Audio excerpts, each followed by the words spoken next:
cautionary tale tonight about being careful what you say during a legislative hearing at the state capitol. It just might end up on social media. That was the case when a DFL lawmaker suggested the state should, quote, study the benefits of shoplifting. Chief Political Reporter Tom Hauser is here to explain what happened with this. Tom. Yeah, Lindsay, the lawmaker in question, Democratic Representative Dave Pinto of St. Paul, says he was being sarcastic. But Republicans took his quote about the benefit of shoplifting and posted it on social media, where it's been viewed tens of thousands of times.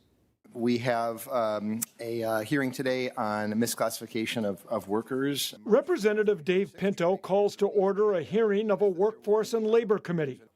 Lawmakers heard a presentation about state law regarding how workers are classified as employees or independent contractors, which impacts how much workers must be paid.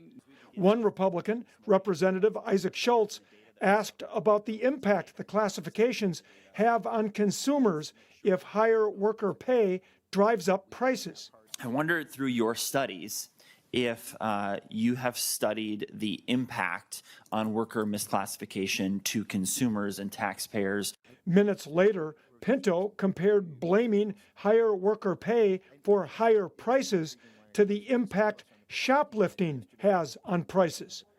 A quote House Republicans quickly posted on social media. There was a presentation of a group seeking to change how we address organized retail theft. And it actually had not occurred to me to ask, it probably would have been good, to make sure that they would study sort of the benefit of shoplifting and of retail theft. And because perhaps people are relying on that and sort of using that, and maybe it's, assisting them in some way. If you listen carefully to those comments, I think you understand why it is that Democrats have been so unserious about the billions of dollars of fraud that have been flowing out of our state.